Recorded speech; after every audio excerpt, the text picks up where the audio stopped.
Mais uma vez estamos aqui no programa Pra Que Contabilidade?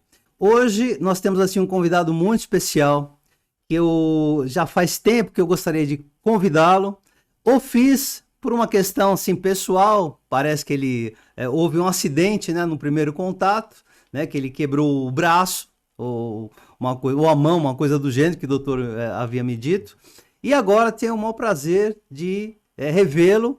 E ele vai bater um papo conosco. Bem-vindo ao programa, doutor Paulo. Obrigado a todos que estão nos assistindo. Obrigado. Realmente, no começo, eu tive uma fratura aqui na mão, fratura do boxeador que chama, né? Certo. Quando você quebra o quinto metacarpo, eu fiquei um mesinho com a mão engessada. Pra trabalhar foi maravilhoso, né? Eu imagino. Ainda bem que eu sou destro e quebrei a esquerda, mas assim, pra digitar, fica meio ruim. Agora tá tranquilo. Tá tranquilo, mas sabe o que eu fazia? Eu descobri que tem a função de digitação por voz do Google. Aí ficou fácil. Só tem algumas coisas que ficam meio estranhas, né? Você coloca lá uma palavra que você edita, ele coloca uma coisa que não tem nada a ver, Mas principalmente termos jurídicos, assim, especificamente? Tem que ser um pouco manual. Aí você tem que ser mais manualzinho, mas dava pra quebrar o galho, pelo menos. Entendi. Dava pra quebrar o galho. E eu queria que... Qual a sua especialidade de fato, doutor? Assim, dá uma explanada, né, no que o senhor realmente executa, só para as pessoas lhe conhecerem melhor. Vamos lá, né? Falar um pouquinho de mim aqui. Sim. Eu já sou advogado já há 16 anos. Vamos falar assim, filho de pobre estudando na faculdade, sai, começa a bater cabeça para montar o escritório. Então montei o escritório praticamente do zero, né? Nada daquele negócio de já ter um monte de indicação, não. Já eu comecei a prospectar, comecei a aprender gestão, administração, tudo do zero. Sozinho? Sozinho, pegando livros, conversando com pessoas que tinham esse conhecimento. Eu tinha 2 colegas meus que eles eram formados em administração de empresa. E eu fui aprendendo algumas coisas com eles, fui vendo vídeos no YouTube sobre administração de empresa, sobre contabilidade. Depois eu tive que fazer minha própria contabilidade, que eu não tinha condição de pagar o contador. Então, várias coisas eu fui indo sozinho. E acabei fazendo depois uma pós-graduação. Sempre foi meu sonho em direito tributário. Logo que eu me formei, peguei a OAB, logo no próximo ano. Fiz uma pós-graduação com o professor Eduardo Sabag, grande professor Eduardo Sabag, de direito tributário, um baita no corpo jurídico que tinha na época. Que tinha lá Ada Peregrina, Hugo de Brito Machado. É bem conhecida essa galera, hein? Bem conhecido, um baita no corpo jurídico. Foi muito boa a pós-graduação. Aí depois acabei emendando uma pós-direito público também, que envolve um pouco tributário. Aí você sabe que a gestão empresarial, você tem que também direcionar ela para onde a luz está apontando, né? Sim. Então, quando você planta uma sementinha, a planta ela sobe, só que ela vai no sentido onde está dando a luz. É a mesma coisa a sua empresa. Sem dúvida. E é uma coisa que eu odeio, eu nunca neguei que eu odeio, é direito do trabalho. Só que teve uma época que começou a lotar de cliente trabalhando no escritório. Eu falei, pô, e agora, cara? Vou fazer uma pós desse troço aqui, mano. Vou fazer uma pós desse troço aqui. Então me enfiei em pós em tributário. Aí depois eu comecei a dar aula também na TV Cresce. Tinha algumas imobiliárias que ingressavam com assessoria jurídica. Dando assessoria jurídica, acabei também estudando direito imobiliário. Né? Hoje, tanto que na TV Cresce, hoje eu falo tanto de direito imobiliário como também de direito tributário. Esse seria o carro-chefe lá, imagino eu. Isso, o direito tributário, empresarial e imobiliário. Que aí depois eu coroei com o meu mestrado em direito empresarial. Certo. Coroei com o meu mestradozinho, tô esperando o doutorado para coroar de vez, né? Perfeito. Mas o seu sonho inicial na sua formação, o que imaginava atuar? Qual a área específica e depois mudou? O tributário desde o começo, tanto que foi a primeira pós-graduação que eu fiz, com formação em magistério superior, foi do direito tributário. E meu mestrado no direito empresarial não é direito empresarial, é direito de negócios públicos. Certo. Ele envolve direito tributário, direito internacional, direito empresarial, ele já abrange bastante coisa também. Recuperação de crédito, recuperação de crédito, isso. Então, esse é um assunto importante que as pessoas sempre comentam, né? E as pessoas que me procuram, na verdade, sempre pedem para que a gente traga, né, algumas pessoas que sejam os assuntos que realmente interessam, talvez assim, a gente chama na bola da vez, né? E o direito tributário, ele está sempre em alta.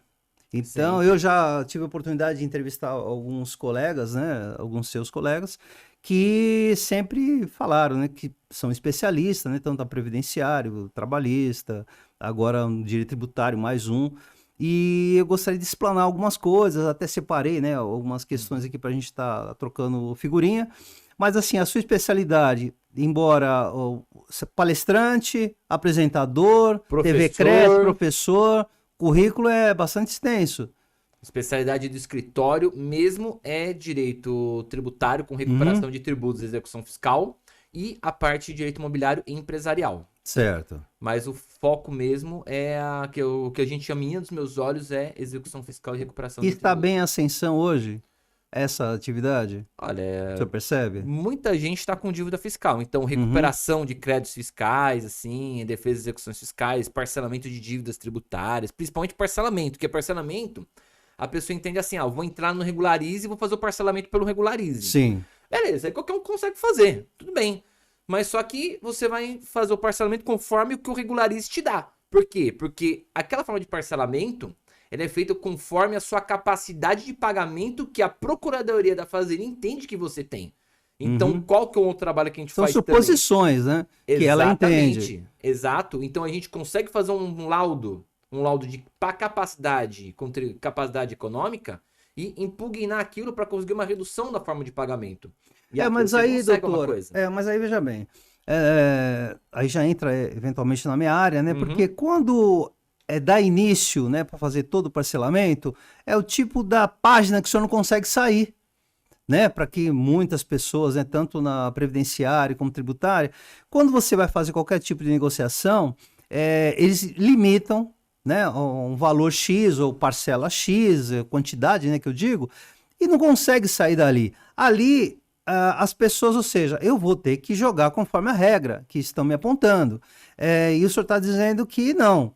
Então, há essa possibilidade, porque essa regra, ela especificamente não é clara para um bom entendedor, e que há a possibilidade de entrar de uma outra forma para que ela seja mudada alguns pontos. É isso que o senhor está me dizendo. Isso, fazer impugnação na capacidade econômica. Exatamente. E como que é feito essa transação, né? Eventualmente tem que ter esse profissional habilitado, né, que é o senhor, e em que momento ela entra para poder, no caso do exemplo do Regularize, aonde eles voltam atrás e falam, não, realmente vamos reavaliar, o sistema ele vai acatar essa sua informação? É uma análise subjetiva do ser humano, então o sistema ele não vai fazer uma análise automatizada, pelo menos não deveria fazer uma análise automatizada. Mas então, não é o que acontece. Muitas vezes eu já vi acontecer, bastante, do sistema ele acatar a impugnação da capacidade econômica e fazer a redução. Aí, dentro daquilo que eu propus, eles podem acatar ou não. Se eu tiver um fundamento muito consistente, mas muito consistente na minha impugnação, e a Fazenda, ela não acatar, mas de uma forma assim, que você viu que eu falei aquele despacho, como a gente tá falando, despacho mais genérico, eu entro com mandato de segurança. Certo. Eu entro com mandato de segurança, eu já entro com mandato de segurança, eu já entro com uma ação jurídica já para tentar fazer valer aquilo lá. Por mais que é um ato discricionário, mas o ato discricionário ele também tem que ter alguns requisitos de validade. Então, a gente tenta fazer. Em termos de prazo, porque isso é uma coisa morosa? Olha, a gente nunca pode falar de prazo quando se fala de judiciário, né? Mas existe assim uma base mínima e uma máxima pelos casos que você já passou? Eu não posso falar de prazo porque é difícil. Tem cada caso um caso, cada situação é diferente. Às vezes tem cliente que fala assim pra mim, doutor, mas o meu caso é tão simples, por que demora normalmente tanto? Todo mundo fala isso, né? Todo mundo fala isso, né? Qual que é a frase que eu mais escuto? Doutor, pela sua experiência, quanto tempo que demora, né? Eu adoro ver essa frase. Eu falo assim, espera só um pouquinho. Eu já chamo... né? Eu já chamo o pessoal que trabalha comigo e fala assim, fulano, traz meus búzios e meu tarô que eu vou tentar ver quanto tempo vai demorar o processo aqui. Traz uma bola de cristal aqui que eu vou fazer uma vidência. Cara, o problema hoje, o que faz o judiciário demorar? Explicar pra quem tá me assistindo. Depende muito a quantidade de processos por vara, porque você tem hoje uma vara com 50, 60 mil processos, meia dúzia de funcionários e um juiz para dar conta de tudo. Sim. Tem vara que se organizar bem consegue. Eu conheço muitas vezes, principalmente algumas varas do trabalho, que você peticiona num dia, no mesmo dia já tem despacho. Porque os caras já estão bem organizados. Agora tem vara que você vai conversar lá, não, é que você peticionou em junho, então nós estamos na juntada aqui das petições que foi de abril ainda. Então tem que aguardar a vez. Por conta do excesso de trabalho para pouco contingente. E há privilégios? Tem privilégios de pessoas que são deficientes, pessoas que são idosas, tem privilégios, mas ainda assim você vai entrar dentro da fila, né? Você vai pegar uma fila. É uma fila, igual você tá na fila para atendimento no hospital. Entendi. Mas o privilégio também acontece pelo advogado? Não, Existe advogado, não. essa condição ou não? Não, pelo Isso advogado é só folclore? Isso é folclore, lenda jurídica, Certo, né? certo. Até tive um cliente que me procurou, que ele tava falando sobre mercadoria apreendida, né? Sim. Mercadoria apreendida lá, que ele tem uma mercadoria apreendida na Receita Federal. Eu falei, a gente pode entrar com o processo. Não, mas eu queria alguém que conhecesse alguém na Receita Federal. Ah, então ele já quer um contato ele quer um contato. Eu falei, ó, né? vem cá, vamos conversar uma coisa. Antigamente, assim, a advocacia, ela mudou muito nos últimos anos, como todas as profissões mudaram, né? Sim. Antigamente, isso aqui na década de 80, nos anos 90, comecinho dos anos 2000, você ainda tinha alguma situação que você tinha um contato, você ia conversar, tomava um café e resolvia. Hoje em dia não existe mais. Por quê? Primeiro, existem crimes praticados por funcionários públicos, como, por exemplo, prevaricação, corrupção ativa, corrupção passiva. E diferentemente do que era antes, hoje a fiscalização é muito alta, é tudo eletrônico, então tá todo mundo de olho. E a possibilidade hoje do cara passar no concurso público é tão difícil que ninguém quer arriscar o pescoço por besteira. Entendi. Por exemplo, eu vou falar pra você, eu tô há 16 anos como advogado. Eu sou advogado há 16 anos, sou professor, tô bem estabilizado, graças a Deus, mas o meu sonho é ser juiz. Sim. E eu tô tentando prestar a prova do Enem pra ser juiz. Mas é uma prova tão difícil que pra mim que sou professor, pra mim tá difícil. Sim. Você acha que a hora que eu passar eu vou querer me arriscar o meu cargo que eu lutei pra chegar lá à toa? Eu imagino, né? É a mesma coisa que acontece hoje. Então, sim. Esse negócio de ter um esquema, ter alguma coisa, talvez alguém nos comentários aqui do vídeo vai falar, não, mas eu conheço um cara que conhece alguém sempre conhece alguém, né? Um amigo do alguém, amigo, né? Mas é quase impossível hoje. Então, não tem esse privilégio pela pessoa, né? Você tem... Eu também percebo, né, que tanto na minha área específica, né, as pessoas quando nos procuram falam assim, poxa, Nilton, mas você consegue ver um negócio... Mas é muito simples. Tudo simples. É muito simples, é né? simples pra você. E é tipo assim, ou meu contador sumiu, ou meu contador morreu, né? É uma coisa incrível. Eu falei assim, nossa, como é... Então estamos em extinção, né? Porque é um absurdo isso. E depois começa a contar os casos. E aí a gente percebe que realmente não é exatamente aquilo, né? As pessoas você vai efetuando as pesquisas, aí vê realmente que a história é completamente diferente e nunca é fácil. Nunca é fácil. Com certeza. E eu digo também, né? A gente também sofre na questão de... Algumas pessoas acham que a contabilidade em si, foi feita só para enviar boletos para as pessoas pagarem. Isso é para você que está nos ouvindo. E aí, fala assim, não, você só me envia boleto? Eu falei, mas o que eu faço o quê? Né? São as coisas. Porque os trabalhos que são executados, eles não aparecem, né, para que as pessoas saibam exatamente, porque as obrigatoriedades elas são imensas hoje e tudo, hoje a informática ela está a todo vapor e a parte eletrônica não tem como fugir e as multas elas são bastante expressivas e eu não posso ficar repassando para um cliente qualquer coisa do gênero e é por isso que tem que ter o profissional, não adianta, é o que eu sempre digo, vamos andar de mãos dadas com o advogado, o tributarista principalmente, porque ele vai dar um caminho e a contabilidade entra para poder auxiliar no que for necessário. Acredito que o senhor deva ter passado por inúmeras situações de conflitos, né? Um exemplo que a gente está comentando aqui fora do ar, é de ser contratado por uma grande consultoria, ao qual lhe deseja que o senhor explane todo o trabalho tributarista, mas na verdade 90% é contábil. Não é isso? Exatamente, acontece bastante isso daí. Acontece bastante. E assim, é legal esse ponto que você tocou, porque a gente tem que saber separar o que é de um e o que é de outro. O que é o quê? Exato. O contador, é lógico, eu não sou contador, eu não posso falar isso com propriedade, aí você que vai me corrigir. Sim, com certeza. O contador, eu vejo ele mais como ele tem que seguir as regras que estão no jogo. Ele não pode inventar a regra, ele não pode manusear a regra, ele tem que olhar a regra do jogo e seguir, porque se ele fizer uma besteira, o cliente vai ser multado e ele vai ser responsável pela multa do cliente. Sim, ele é o responsável, né? Ele tem que seguir a risca do que tá lá.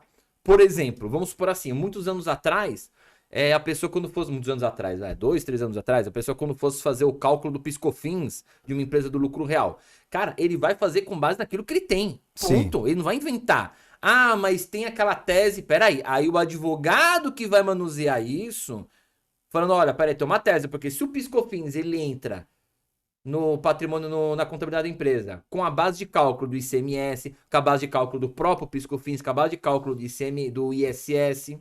Se ele entra com isso daqui, se o contador tira e tenta fazer o cálculo do PIS/COFINS excluindo esses valores, ele pode multar a empresa. Vai ser penalizado. Vai ser penalizado. Ele não pode inventar. O advogado, ele pode trabalhar, ele já tem mais liberdade criativa de pegar isso, chegar no judiciário e falar, juiz, assim, tá errado essa base de cálculo, isso aqui está errado, vamos interpretar a lei dessa forma em prol do contribuinte e com base nisso, vamos então, primeiro, dar a nulidade desses valores aqui que foram pagos e a restituição dos últimos 5 anos.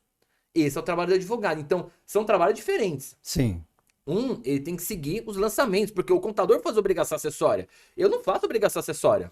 Na verdade, eu vou te contar um negócio. Minha monografia da minha pós-graduação em tributário foi de planejamento tributário e imposto de renda pessoa física.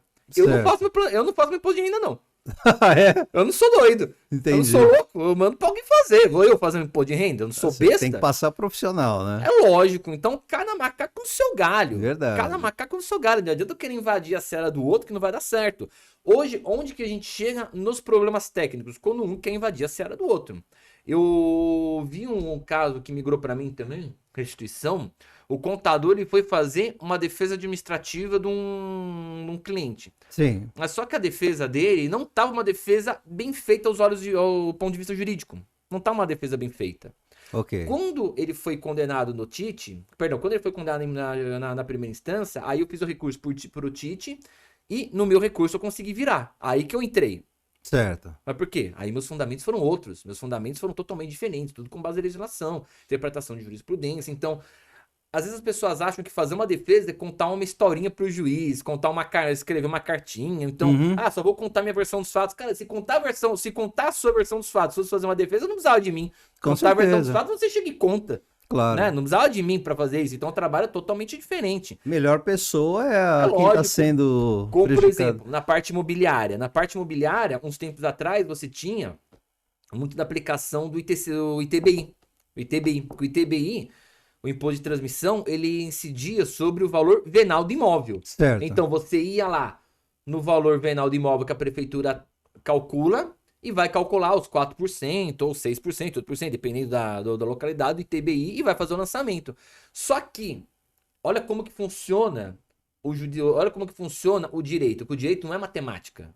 O direito, às vezes, as pessoas falam assim, vocês decoram lei, a gente não decora nada. Interpretação. Interpretação, que é o que? As regras de hermenêutica. Essas são as regras de hermenêutica. Então, quando você vai fazer um estudo de hermenêutica, que é a interpretação e aplicação da lei no caso concreto, você tem inúmeras técnicas para fazer isso. Sim. Inclusive, é chamada interpretação sistemática, interpretação econômica, você tem várias técnicas para você aplicar. Olha bem, o que a lei fala, o Código Tributário, ele é claro. Qual que é a base de cálculo do ITBI? O valor venal do imóvel. Sim. Beleza. Só que, você concorda comigo que às vezes o valor venal é jogado lá em cima não Sem é o dúvida. valor que foi vendido? Não é o valor Com que foi certeza. vendido. Muitas vezes não é o valor que foi vendido. Então, se o ITBI eu estou tributando, qual que é a vontade do legislador em tributar o ITBI? É tributar a transação imobiliária. Pronto. Se eu estou tributando a transação imobiliária num valor acima do valor do que foi efetivamente vendido, não está justo isso daqui. Claro que não. Mas a lei que está mandando fazer. Opa, então eu tenho um conflito legal.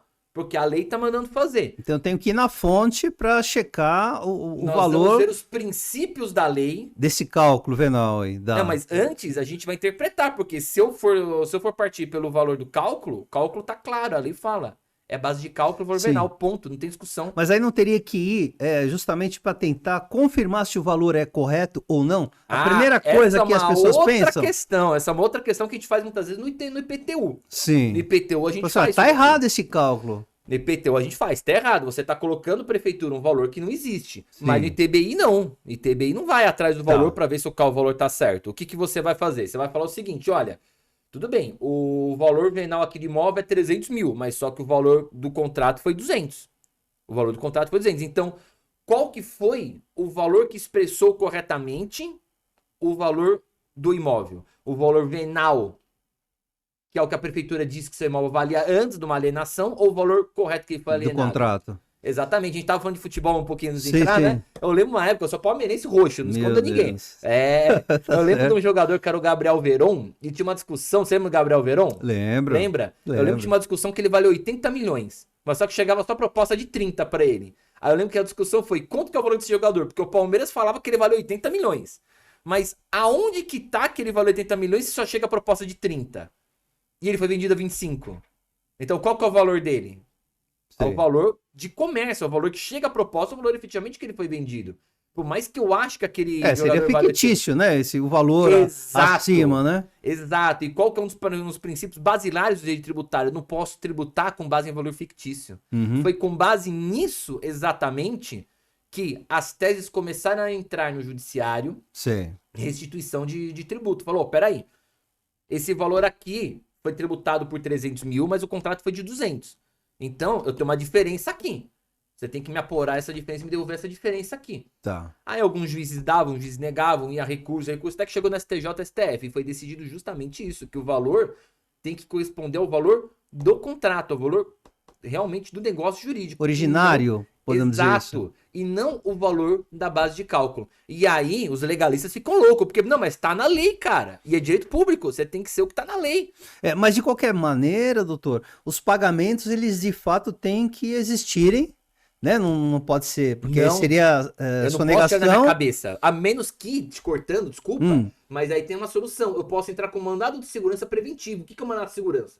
O mandado de segurança é uma via judicial que eu vou avisar pro juiz que o Estado tá me violando ou ameaçando de violar um direito meu. Que é o que a gente chama de direito líquido certo, que é um direito que eu não preciso fazer prova dele. Um direito que já Mas tá não lá teria claro. que ser pago, então, fazer um depósito? Nesse caso, valor? mandado de segurança, não. Nesse caso, mandado de segurança, eu, antes mesmo do lançamento tributário,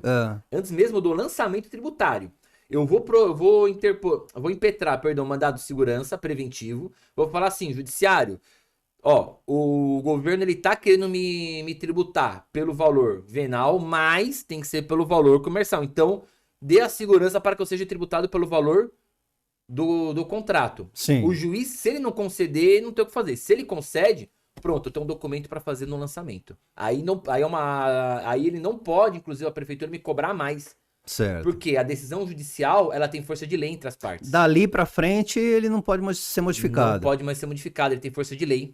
Tá, e você pode solicitar o que ficou para trás também. São situações diferentes. Se eu vou me antecipar uma cobrança e eu entro com mandado de segurança para me antecipar, para eu não ser tributado a mais, é uma coisa. Ok. Isso aqui, beleza. Agora, se eu entrar com mandado de segurança, já também que seja declarado que esses valores sejam daquela forma e eu ganhar, tudo aquilo que ficou para trás dos últimos 5 anos eu posso reaver, como essa sentença mandado de segurança. Tá. Essa é uma estratégia, inclusive, que é uma amiga minha, não sei se você conhece, que é a professora Fabiana Tomé, tributarista. Não conheço. É uma professora bem famosa de direito tributário, amiga minha. Ela mesma fala disso, ela mesma ensina essa técnica pra gente. Essa eu aprendi com ela, inclusive. Você faz o mandado de segurança preventivo, com a sentença, você já se habilita que você pula até a fase dos precatórios. Tá. E se deu 5 anos para trás ainda, aí já prescreveu? Aí prescreveu. A ação de petição de indébito é dos 5 anos só. Certo. Só dos 5 últimos anos. 5 anos contados do dia que eu der entrada no pedido de restituição. Entendi. E na sua experiência, a grande maioria, os êxitos são 100%?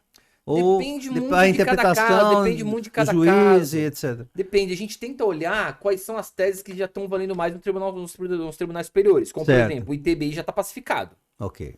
A base de cálculo do PIS/COFINS, excluindo ICMS, ISS, que chama a tese do século, foi o que eu chamo da tese do século, né? A exclusão do ICMS da base de cálculo do PIS/COFINS. Aí, opa, se excluir ICMS, tem que excluir também o ISS. Eles andam juntos, né? Tem que excluir, aí são as chamadas teses filhotes. São as chamadas teses filhotes. Bonitinho falar, né? Tese master, tese filhote. É bonitinho isso daí, mas as teses. Aí você anda junto e começa a excluir também. Então, esses a gente já sabe que tem uma repercussão que foi decidido pelo STJ ou STF. Então, aqui a gente já sabe como é que tá rolando o jogo. Tem modificação na lei? Não, mas você já tem um respaldo jurisprudencial. Se tem um respaldo jurisprudencial, 99,9% de chance de você ganhar. Certo. Tá em discussão ainda? Legal. Você tem 2 opções. Ou você pega o gancho dessa discussão, ou você espera pacificar. Entendi. E se eu quiser ser cauteloso para pacificar? Tudo bem. O problema é que existe uma coisa chamada modulação de efeitos. Que bicho que é esse, modulação de efeitos? Modulação de efeitos é quando o STF, o STJ, ele decide daquela forma, mas... É um adendo? É o adendo, mas ele decide, fica pacífico. Mas ele vai contar o prazo a partir de quando está valendo. Ele Entendi. fala assim, efeito ex nunc, daqui pra frente fica valendo.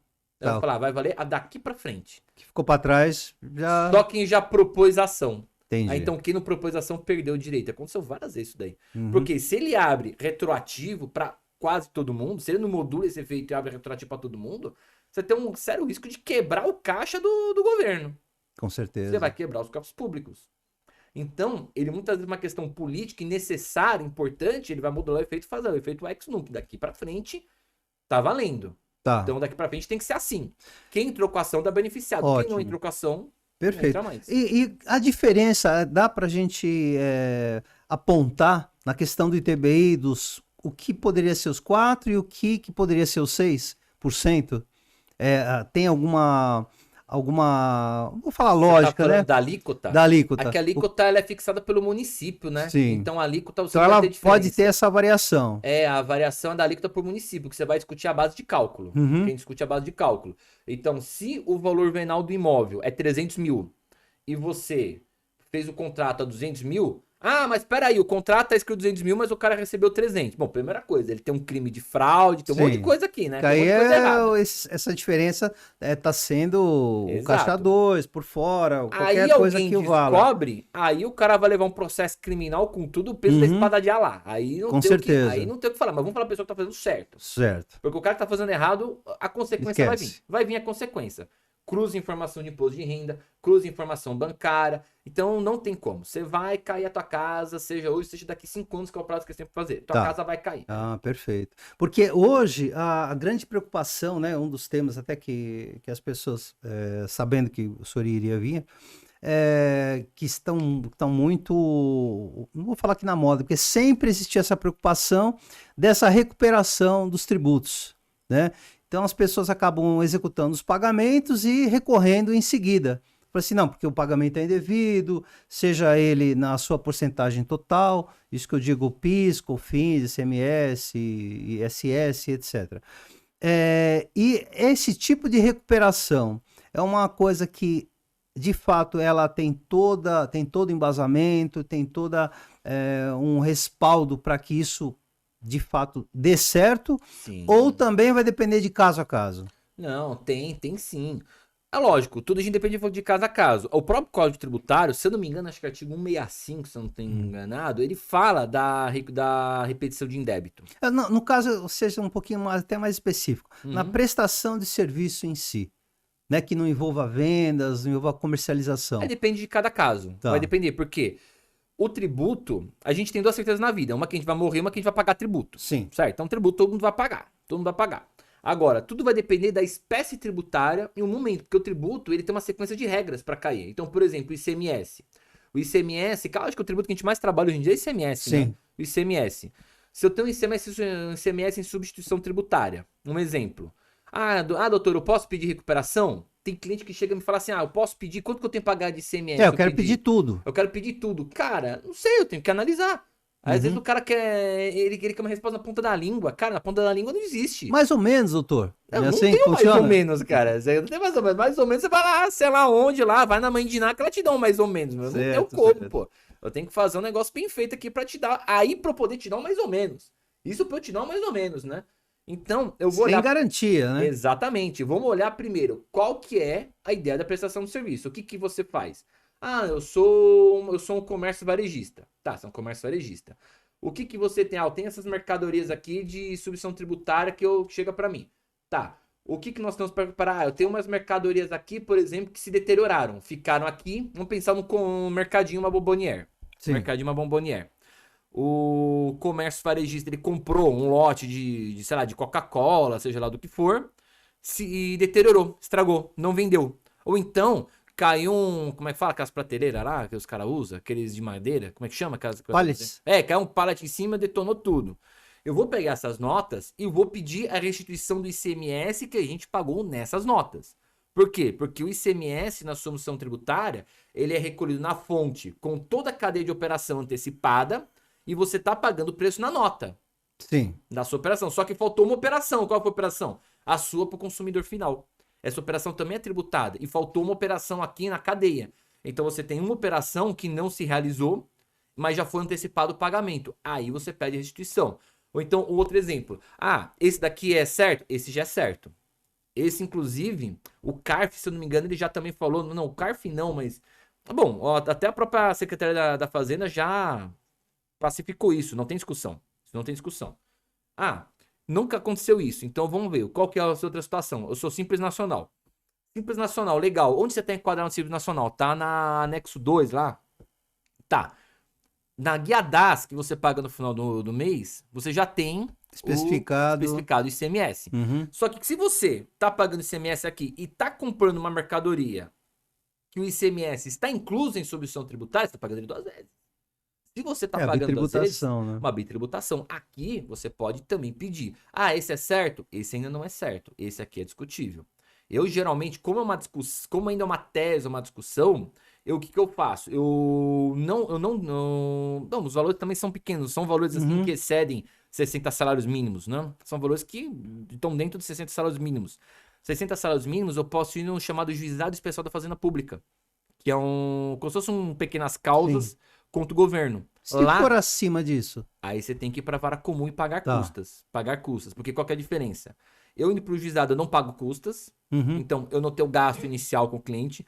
E se eu perder, eu não pago sucumbência. Ou seja, eu não tenho risco. O risco é zero. O famoso não você já tem, só manter o seu não. Certo. Entendeu? Passa disso. Você tem que ir para a vara comum. Aí você vai pagar custa. Aqui em São Paulo, 1,5% do valor da causa. E se você perder, 10% de sucumbência. Aí vai de você comprar o risco. Entendi. Aí vai de você comprar o risco. Ah, mas eu quero ser cauteloso. Ok, então não compro o risco. Não, eu quero ir pra cima porque tem gente que faz e consegue e não quero deixar. Vamos brigar. Então depende muito do perfil do empresário.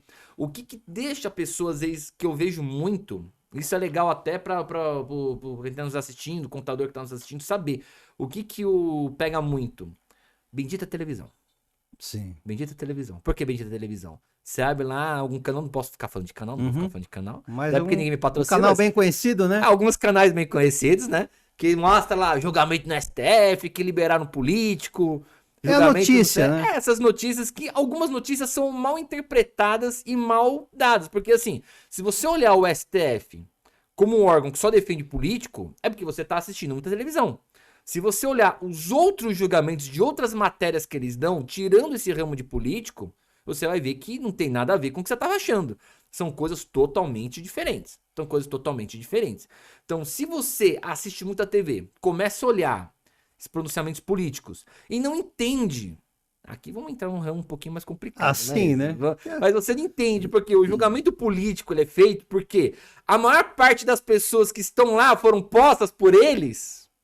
É lógico que ele vai ter uma interpretação mais favorável para o amigo, a menos que você tire isso que é um mundo completamente divergente, um mundo completamente diferente, você vai ver uma outra questão dos tribunais. Sim. Então, assim, separar os tribunais do que é um julgamento político, que às vezes não é nem que eu tô falando que ele vai ter uma observação diferente, mas ele talvez vai ter uma interpretação diferente, que ele vai ter talvez uma coisa emocional, vai ter alguma coisa assim, ou você tem, e às vezes até a deturpação da notícia que a empresa tá. Agora, se você olhar isso, aí que eu quero chegar. Você vai achar que nada no Brasil dá certo, que nada presta, que se você entrar com alguma coisa, vão vir atrás de você. 90% dos empresários que eu tenho de assessoria, pelo menos que eu tenho que ter uma assessoria e não fecharam comigo uma recuperação de impostos, com medo que a Receita Federal vá atrás deles. Fala, cara, mas por que você acha que a Receita Federal... Não, porque se eu mexer com eles, vão vir atrás de mim, eu tenho coisa errada. Você acha que a Receita Federal tem contingente para ir atrás de todo mundo só de birra porque você entrou com um processo de restituição? Vou dar o troco, né? Vou dar o troco? Cara, é que nem uma restituição que é pacífica. Você, contador, pode fazer. Pacífica. Sim. Tranquilo, fácil, que todo mundo pode fazer. Restituição de PIS, COFINS monofásico do Simples Nacional. Todo mundo pode fazer. Você faz pelo site da Receita. É pacífico, é só você mostrar, ó, é Simples Nacional, essa mercadoria aqui era PIS que eu fiz monofásico, pronto, faz restituição. Não tem segredo, advogado e contador faz isso, não tem segredo. Eu tive um cliente semana passada que ele, não, que vão vir atrás de mim. Mas que vão vir atrás de você, cara? Aonde que vão vir atrás? Por quê? Porque aí você vai olhar o Instagram do cara, só vê coisa de política. Você vai ver o cara só vendo coisa de política. Então, televisão, essas notícias de política, de Instagram, Tô assistindo muito filme, né? Essas pessoas, né? O pessoal tá assistindo um filme que aparece no noticiário, né? É o que eu percebo também a nível de imposto de renda, né? Mais ou menos esse perfil que fazem, Também. né? Fala assim, não, não vou declarar meu carro, que pelo amor de Deus, porque vão achar que eu tô pagando, já começam a declarar errado. Falei assim, você tem que declarar. Você não pode omitir. Né? Você não deve fazer isso. Então, por isso que procure o profissional. Então, as pessoas acham que, não vou falar nada porque eu tô com medo, meu carro é isso, meu carro é aquilo, mas o carro não é meu, é aquelas coisas todas, né? Ou até mesmo um imóvel, né? Eu comprei, mas já faz 1000 anos, eu não sei o que é, obrigado. E é assim que vai funcionando. Falei, não, mas você tem que declarar, até porque, um exemplo assim que a gente imagina, se você tem um carro hoje, mesmo que seja velho, não declarou sei lá, há 3 anos atrás. Se você pretende adquirir um novo carro, o que você tem que fazer? Vai ter que declarar esse bem que você, mesmo que você não tenha dito lá atrás, declare agora. E para quê? Para que no momento que você for executar uma nova compra, essa aquisição, você tenha condições de esse valor da venda deste bem para que lhe auxilie na compra do novo. Isso é uma coisa assim que a gente percebe que ela é fácil de ser feita, mas as pessoas acabam se confundindo, falando, não, eu não quero, prefiro não declarar. Falei, é por conta e risco, né? É o que eu sempre digo. Exato. Então, aonde a gente sempre fala, que nem o cachorro indo atrás do rabo, é que você tem que ter esse profissional de qualquer forma, você tem que ter. Tem que ter. Né? O próprio doutor testemunha e vê casos aí que realmente... Quais são as penalidades de quem faz um trabalho mal? Eu não faço o meu imposto de renda. Eu não faço, mano, o contador fazer meu imposto de renda. Eu poderia fazer? Poderia, mas eu não sou besta. Vou pagar o contador pro contador fazer. Vou eu fazer? Cada um na sua área, né? Cada macaco no seu galho. Tá certo. Doutor, eu tenho aqui... algumas pessoas me questionaram algumas coisas que acredito que o senhor possa responder assim com muita clareza, né? Bora. Mais essa questão de tributário, etc. Então, a primeira seria, podemos fazer uma reorganização societária para reduzir a carga tributária em risco de autuação? Aí você está falando do planejamento tributário. Exato. O planejamento tributário ele é dividido em 2 situações. Elisão fiscal e evasão fiscal. Certo. A elisão fiscal é quando... Isso é o que a gente faz no escritório. A gente pega a empresa, olha as regras do jogo, tudo aquilo que eu posso, dentro das regras do direito tributário, reduzir e faço a redução lícita. Certo. Então, é possível fazer. É possível fazer. Às vezes, até você tirar uma empresa do Simples Nacional e colocar no lucro real, você já reduziu a carga tributária dela. Às vezes, você já reduziu a carga tributária dela. Então, é bom, às vezes, você fazer as simulações. Olha, você no Simples vai estar assim. Se eu te colocar no lucro real, você vai estar assim. Ou presumido. Ou presumido. Vai fazendo então, toda... Dá para você fazer várias reduções. Uma redução legal de elisão fiscal foi... Nossa, me dá branco toda vez. Como é que chama aquela marca de chocolate que faz o sonho de valsa? Bom, que seja, é essa marca, né? O que aconteceu? Vocês perceberam que a embalagem do sonho de valsa mudou? Hoje ele tá... Parece que é a vácuo, né? Uma coisa assim. Isso, por quê? Porque o enquadramento dele mudou para fins de IPI. O enquadramento mudou. Ele era catalogado como chocolate. Chocolate, ele era catalogado como uma coisa supérflua. Pro IPI, ou se eu não me engano, eu vou falar agora hipótese, porque eu não me tenho de cabeça quais eram as alíquotas, mas pro IPI a alíquota acho que era de 1,2%, negócio assim. E o que eles fizeram? Não, pera aqui, isso aqui não é supérfluo, isso aqui é um alimento. É um waffle. Não é chocolate, é um alimento, é um waffle. O waffle é aqui a alíquota 0,2. E então provaram, eles, na verdade, eles descaracterizaram, né, a própria embalagem para poder usufruir dessa nova alíquota. Com discussão judicial, tudo ficou, não, o waffle tem que catalogar com 0,2. Isso também tem vários exemplos do próprio McDonald's, né, aproveitando, né, do próprio lanche, etc e tal. Né? Exatamente, então são exemplos que dá para você fazer isso com o planejamento tributário, dá para você fazer. Aí vai até onde o empresário ele quer se dispor. O que eu percebo que o empresário ele não quer perder tempo de se preocupar com as coisas. Ele quer só saber de vender. mas ele não quer saber das outras coisas. E eu tenho a evasão fiscal. A evasão fiscal justamente é o problema, que é quando você começa a sonegar impostos, evitar declarações, aquele negócio assim, vou tirar uma nota fria aqui, ou então pega o valor da mercadoria, coloca um outro valor que não tem nada a ver. Isso é a evasão fiscal. Aí sim você vai ter um problema desse tamanho aqui na tua cabeça. Sem dúvida. O senhor, então, na questão de cooperativa hoje, não sei se o senhor tem algum conhecimento, né? Que isso lá atrás, ela foi assim, alguém ganhou a causa, começaram a mencionar que a pessoa jurídica, né, no caso, você nem precisa abrir uma PJ, então entra aqui na minha consultoria através da cooperativa que você vai usufruir e vai ter benefícios tais como o próprio CLT, etc, etc. Só que o que eu quero dizer com isso? Que as pessoas elas estavam indo por esse caminho, alguma situação deu certo, outras não. Houve assim algum arrependimento de algumas empresas, as quais acabaram voltando e retomando a questão da PJ, porque perceberam que aquelas pessoas estavam, depois que saíram desta empresa, acabaram colocando na justiça, alguns juízes acreditaram que era correto e deixaram que todos os valores que ele teria direito, como um CLT, ele tinha e assim foi feito. Então, muita gente, no caso da cooperativa, acabou abrindo mão, indo para PJ. Aí vem uma outra pergunta, que também é sábio que muitas PJs, as pessoas acabam saindo da consultoria e colocando a empresa ao qual ela está trabalhando como terceiro, né? Ela não está trabalhando direto para você. Ou seja, você está com ela, mas ela te faz a alocação numa empresa X. E essa PJ, ao invés de colocar, ela pode colocar tanto você como contratante, como também a empresa ao qual ela estava fisicamente lá, né? E isso alguns juízes decretaram que é válido e fizeram a obrigatoriedade de todo recolhimento da empresa para com aquele PJ que alegou ser funcionário. Evitando esse problema, essas empresas que estavam sendo afetadas diretamente, porque o contrato delas é com a consultoria, não é comigo que estou prestando o serviço direto para ela. Exato. Então, o contrato é da grande companhia, é para com esta consultoria, e ela está amarrando qualquer tipo de problema com o funcionário que você vai alocar na minha empresa, é de sua responsabilidade. Isso o senhor entende na questão, assim, puxando lá pelo lado trabalhista. Aí você tá falando daquela famosa pejotização. Exatamente, porque não é essa terceirização que ganhou esse apelido, né? Porque as pessoas querem furar essa bolha. E, na verdade, o meu contato é contigo. Se você está me alocando lá na empresa X, na empresa Y, na empresa Z, agora é complicado. Então, essa questão trabalhista, para onde ela vai?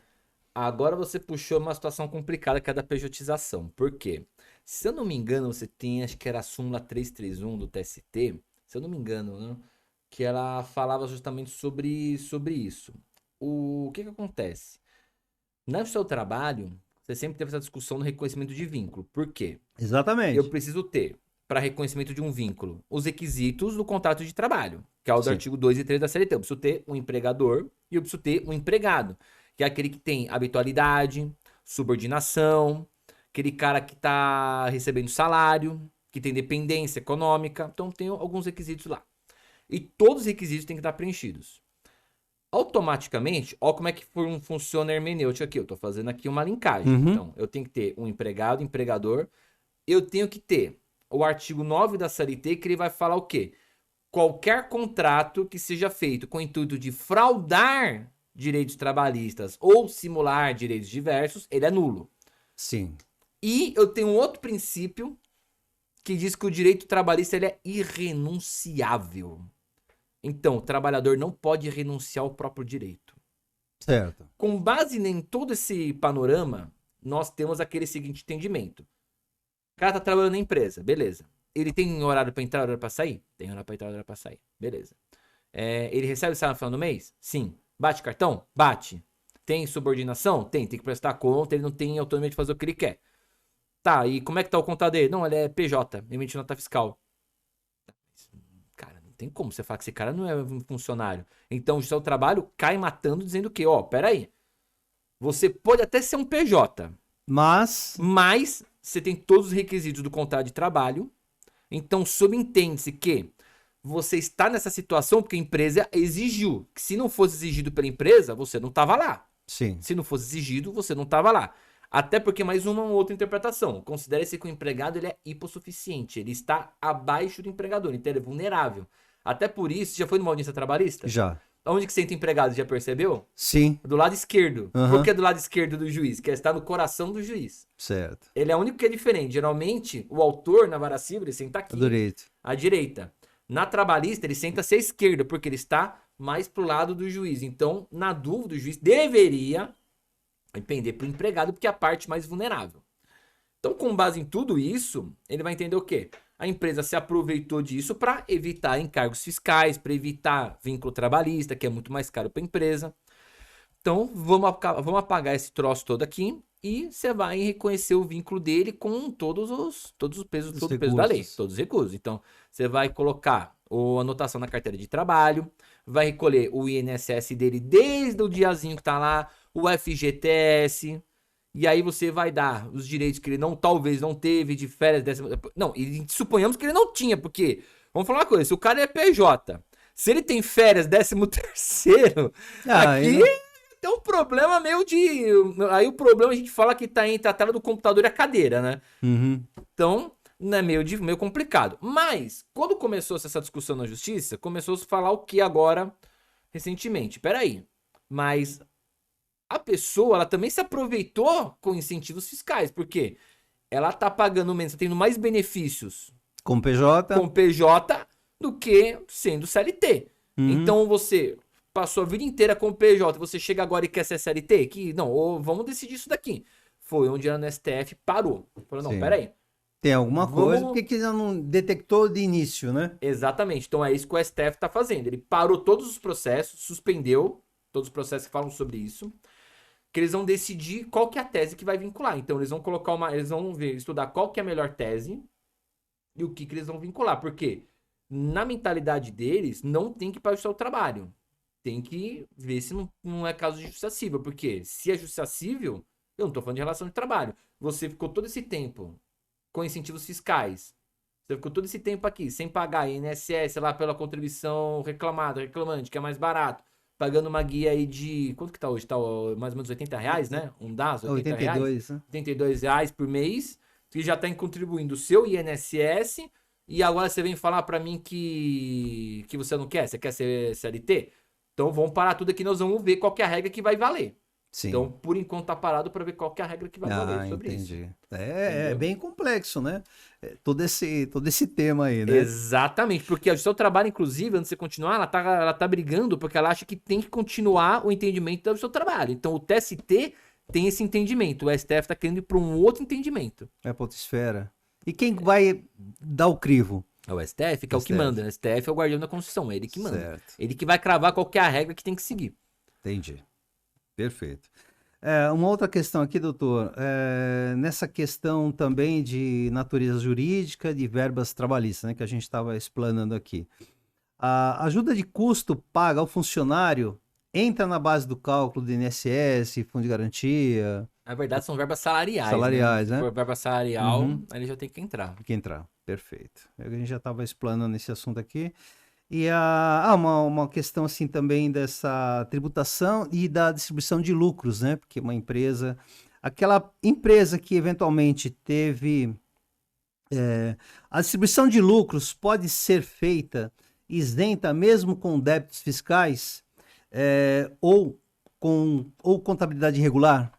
Essa distribuição ela poderia ser concluída. Uma coisa não tem nada a ver com a outra. Pelos olhos da uma tributária. coisa não tem nada a ver com a outra. O fato de você ter dívida tributária não quer dizer que você não tem distribuição de lucro. Uma coisa, outra coisa, outra coisa. Até Sim. porque o tributo, ele é devido a partir do que já ocorreu, né? Já ocorreu. Então, o tributo ele é devido a partir do chamado fato gerador. Quando você tem um fato gerador tributário, a partir dali, ele só vai se regulamentar a partir do lançamento tributário. Mas a partir do fato gerador, ele já é devido. Se ocorrer o fato gerador, eu tenho um novo tributo. Se eu não ocorrer o fato gerador, eu não tenho tributo. Sim. E o que está ativo? Tem nada a ver. Tanto que eu não posso ser impedido de chegar na administração tributária e querer pagar uma das dívidas ativas que eu tenho. Eles falam assim, não, você tem que pagar todos. Não, só quero pagar uma. E ninguém pode te impedir. Se você tá devendo lá, sei lá, você tem 4 dívidas ativas. 4 processos, 4 né? processos. Vamos falar, 4 processos. Todos de imposto de renda. Todo imposto de renda. Não, processo administrativo mesmo. Tô nem falando judicial, tô falando processo administrativo, que vai inscrição de dívida ativa. 4 inscrições de dívida ativa diferentes. Você chega e fala, eu quero só parcelar uma, você tem que parcelar uma. Você não precisa parcelar todas. Isso aqui é um direito seu. Sim. Isso é um direito seu. Então, a partir daqui, outra coisa. O fato de eu ter alguma irregularidade não quer dizer que eu não posso ser tributado novamente e assim vai. É que, no caso, até a Procuradoria, ela quer que seja linkado, né, todo o montante. Tem 4, não, você quer pagar um? Não. Você vai ter mais benefício se você fizer todo o pacote. Mas é uma escolha sua. E tal, né? É uma escolha sua. Se você quer pagar um, você quer pagar todos. Geralmente, algumas execuções, até de PTU tenho feito isso daqui, o que acontece? Eu até já falo uma estratégia minha, às vezes, que eu faço na advocacia. Chegou a execução fiscal, o cara tem 4 dívida ativa. Tudo alta. Beleza, vamos ver aqui o que eu consigo achar de problema na execução fiscal para defender. Ah, mas tem chance de dar êxito? Tem uma chance, mas não, uma chance alta, uma chance baixa. Aí se não der certo, você vai fazer o quê? Você vai pegar um dinheiro por mês, vai colocar numa aplicação CDB, vai deixar esse dinheiro rendendo. Quando eu falar para você, the house is down, você já tem um dinheiro para fazer alguma coisa, para fazer um parcelamento, para você dar entrada a uma coisa. Eu tive um cliente que a gente fez isso. Ele chegou e falou, doutor, eu consigo pagar uma dívida das 4. Beleza, vamos lá, faz acordo. Pagou uma das dívidas. E as outras 3? Calma, das outras 3 ainda não estourou. Pagou de uma. Aí chegou, tô segurando, ele conseguiu o dinheiro para pagar de mais 2. Aí só ficou uma aberta. Entendi. Por enquanto só ficou uma aberta. Enquanto isso, eu tô defendendo. Não, perfeito. Eu não sei se você já chegou a ver algum caso assim, né? Tem um caso típico, é mais na contabilidade é costumeiro. Um cliente tem uma prestação de serviço comum, ele abriu a empresa, tem lá a famosa TFE, né? Que é a taxa de fiscalização do estabelecimento da Prefeitura de São Paulo. Cobra um valor X. E, eventualmente, naquele ano, a empresa mudou, né, de local. Ou ela fez qualquer tipo de alteração, né, no seu contrato. Mudou de endereço na mesma cidade, São Paulo. Automaticamente, a prefeitura, como ocorreu no mesmo ano, eles também mandaram outra TFE. Aí eu pergunto, isso é correto? Não, uma bitributação. Bitributação, isso é sábio. Isso é chamado bis idem, na verdade, nem bitributação, bis idem. Você está sendo tributado 2 vezes da mesma coisa. E eles não, dificilmente, se não, no caso de procurar um profissional, não se consegue nas vias normais, que é muito burocrático, obter a restituição daquele valor que eventualmente foi pago em duplicidade. Eu vou te falar uma mesma taxa. Eu vou te falar que eu nem tento, administrativamente eu nem tento, a menos que já esteja passivo. Porque não funciona, isso eu digo. Um caso ou outro, assim, que a gente sabe, por exemplo, piscofins monofásico, assim, que você sabe que faz, se não, não vou. Ó, o próprio TBI, eu fiz uns pedidos administrativos, foi negado. Caramba, foi negado, mas já tá pacificado. Então entra com o processo. Mas não teria que entrar assim, passar esse beabá, doutor? Tipo, tem que entrar administrativo e depois eu vou para outra esfera? Não, de jeito nenhum, vai no judiciário direto. Direto. Até a Constituição Federal já diz que a lei não pode privar o judiciário de apreciar uma lesão, ameaça de lesão do direito. Então você já tem o direito de ir no judiciário. O próprio artigo 5º da Constituição Federal já fala isso aqui. Então, tem esse problema? Já direto, vou fazer o pedido de restituição. Ou então, um mandado de segurança para me evitar tributação. Ou uma ação declaratória de inexigibilidade tributária, que seja. Alguma coisa do gênero, né? Mas já vai direto pro judiciário. Puta, perfeito. Doutor, nós temos que finalizar aqui todo o nosso bate-papo. Já? Pois é, né? Eu falei que passa rápido, né? Caramba! Eu queria que o senhor finalizasse aí com as palavras que o senhor gostaria de todo contato que o senhor passasse, né, para os nossos colaboradores, e também nos dissesse como encontrá-lo, de que forma que o senhor vai poder ajudar a nossa gama de pessoas aí que sempre nos acompanha. Já. Eu vou deixar aqui os meus contatos com vocês depois colocam. Nós vamos colocar, mas se o senhor quisesse só explanar aí... Claro, com certeza. Então, primeiramente, agradecer a todo mundo aqui o convite, né? Agradecer aqui para quem me assistiu, para quem... Eu espero que ninguém tenha achado chato a palestra aqui, o podcast. Imagino que não. Normalmente, todos os nossos convidados são bem selecionados. Porque o pessoal geralmente fala, esse assunto é chato, assunto de tributo. Eu gosto, eu não acho chato, eu gosto. Então... Mas é necessário, né, doutor? Como eu falei, a gente só tem 2 certezas na vida. Uma que você vai morrer, outra que você vai pagar imposto. Não tem por onde. Então, vamos fazer por justo. Exatamente. E para você que tá me assistindo, eu acredito que você já tem entendido bem a importância de estar atualizado, de estar entendendo quando que a tributação é indevida, repassar para um profissional jurídico para ele fazer as restituições. E a pessoa que está me assistindo já sabe também que nada é tão fácil como se parece, que precisa sim de um contador para estar dando andamento. Então, colocar os profissionais certos nos lugares certos, não os profissionais errados nos lugares certos, os homens certos nos lugares certos, para que a coisa flui. Quando você não faz isso, realmente é quando dá problema. E para quem quiser entrar em contato aqui comigo, eu tenho o meu Instagram, @prof.paulo.teófilo. Pode me chamar lá, me adicionar. Só aquilo que eu falo, pode me chamar pra tirar alguma dúvida? Pode, mas com parcimônia, né? Porque sim. Tem gente, eu te vi uma vez um cara que ele mandou um processo, falou, doutor, o que você acha desse caso? Eu falei, oi? Então, eu cobro uma consulta. Análise. Mas você vai cobrar uma consulta, só que tá uma dúvida. Normalmente tem gente assim. que é fogo. Mas pode me chamar sem problema, pode me seguir lá no Instagram. E também, quem quiser saber mais, eu tenho aqui 2 canais no YouTube, posso divulgar? Sim, o claro. Teófilo Belcati e o Minuto Tributário. Gente, se segue lá, que eu tenho bastante conteúdo que eu falo sobre esses temas. Perfeito. Bom, mais uma vez, gente, então, sabe que o programa aqui são apenas informativo, né? Para que as pessoas realmente tenham, seja esclarecedoras das dúvidas, né? Por isso que os nossos convidados são selecionados, assim, com muito carinho e com vocês nos auxiliando, ainda fica mais bonito toda essa dimensão do programa. E, finalizando com o bordão já de praxe, para que contabilidade?